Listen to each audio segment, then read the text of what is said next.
I'm just gonna pretend that the previous recording that I just done for this video didn't have any audio on it because I forgot to turn the microphone on. I like to blame other people when things go wrong, but sometimes you just gotta look at yourself and think, what are you doing?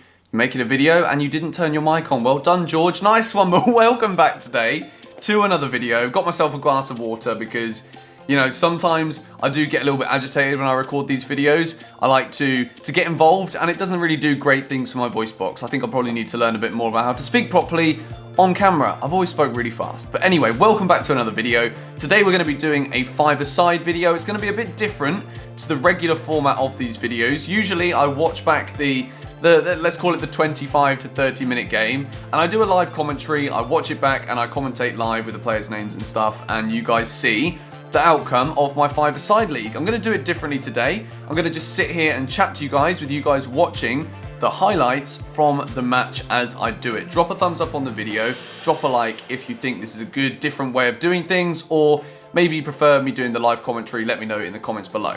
So as you guys may remember, we've had a bit of a weird team name in the past. I think it was our handle or something like that from previous episodes. And with these five-a-side leagues, it's nothing like the Premier League. You don't expect Arsenal to just randomly turn up and say, you know, we're going to be Arstown. Say what? This week, I was trying to think of a funny example. Arstown's really not very funny. They're always Arsenal. Whereas with the five-a-side league, it doesn't really matter. No one really cares. Teams pull out, and then the next week is a completely different league in the middle of the season. So we decided the option was available. We're going to change our team name from our handle to Wernham Hog FC. Now, I've never watched The Office before, so I was a bit embarrassed when I tweeted out saying we've changed our five-a-side team name to Wernham Hog FC. It makes about as much sense as the previous one did, but then I was enlightened that this is in fact a David Brent reference from The Office. And although I'm a fan of Ricky Gervais, never watched The Office, went over my head. But that is the new team name. Now we've got that over and done with, I may as well let you guys know we're playing against the team who are currently top of the table, and you guessed it, they're still the red team, because everyone seems to wear red on these five-a-side leagues. I'll probably say that every single week that I do one of these videos, but we're against the red team again, which makes life so much easier because, well, most matches you have to wear bibs, but every time we play someone we're always playing against people who are red, and for that reason we very rarely wear red. So it's always pretty easy. As I said though, we're playing against the top team in the league, so going into it, we checked the table, realised they were top of the league, and we knew it wasn't going to be a whitewash like it was a couple weeks ago, and I think we won 6-1 the last time I recorded one of these videos. I haven't been able to play for 2 weeks for two reasons. The first one, I was busy. The second one, I turned up and we didn't actually have a game. The team that we were playing against, like I mentioned earlier, just didn't turn up, and they actually did let the referee know, but the referee didn't let us know, so we all turned up and had a friendly, which we won 3-1, but it was a very dull, boring game, and no one really cared because it was a friendly, so I didn't show you guys that. So this is the first time that I've played football properly in 2 weeks, and there was a few chances, both keepers making some very, very good saves. Reece had a couple of chances for us that he put wide, as did Anthony, and well, I want to give a mention to our goalkeeper, James Wilder. You guys know him, he's been in a few of my videos. When I used to do live streams over on Twitch, James has always been involved. I used to call him and he used to give motivational speeches as if he was Al Pacino. But it's his birthday this week, so I didn't tell him I was going to give him a big mention, but I thought I will, just because it's his birthday. James is probably the unsung hero of our five-a-side team. I think the problem that we have as a team is that we don't always make the goalkeeper work. We either try and score the perfect goal and don't shoot enough, or when we do shoot, it goes over or it goes wide.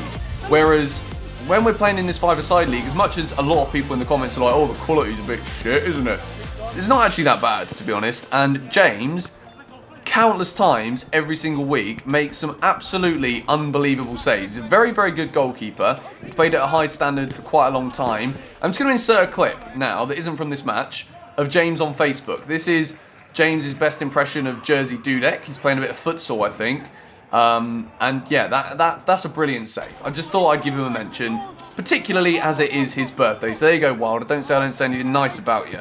I said it to a few thousand people on my video. I don't know how many people are going to watch, but yeah, well done, mate. You're a good goalkeeper. His legend. His favourite keepers have always been like Peter Schmeichel, who I was fortunate enough to play alongside at the Wembley Cup. James was in the stands, and also Brad Friedel. I mean, I'm sure James can tell you in a future video why Brad Friedel is such an inspiration to him. Great goalkeeper, he played for a very long time, but, you know, why not pay a check? That's what I want to know. But Brad Friedel. Anyway, back to the game though. The score is still 0-0. 15 minutes have gone. A few chances have gone begging for us. We've put it over or wide. James has made a few good saves in goal. Perfect time to reference that. And it is still goalless. It's a very cagey match. There's a few mistakes from both teams. But I must say, the Reds, they were looking very, very assured of themselves. You know, they never left any gaps at the back. And then we move on to the latter stages of the match. Not very many chances again. Sloppy passes from both teams. Ball going out of play. A bit of fatigue as well setting in as we get towards the 22nd, 23rd minute of the game.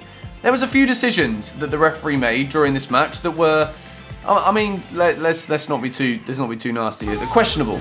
That's definitely what the decisions were. And as it got towards the end, as you can see, the ball has gone off. Joe's kicked the ball away and it's come off of the man's inside leg. You can hear it. Definitely was another touch in there, but he's given the throw in to the Reds. Now this is actually heartbreaking. You know, I thought I'd do this video this way today because last week I was so angry in my daily vlog. I thought most of you guys would already know that we lost the game. We lost it 1-0 because this was the final kick of the match. My voice has just gone. Perfect time for me to calm down, take a swig of water. I mean, these matches are meant to be like 30 minutes long. They say 28 minutes sometimes if they're running a bit late on schedule. But yeah, 25 minutes had passed on the camera. We kick off again and the referee blows the whistle straight away. So a poor decision for it to go out for a throw-in to the wrong team. They put it straight in and they score with the final kick of the game. Whether it's five-a-side or whether it's, I don't know, school football or Premier League football, when you come off of the pitch, losing 1-0 from the last kick of the game when you really shouldn't have ever been in that position because it was a bad refereeing decision, everyone's going to get a little bit agitated.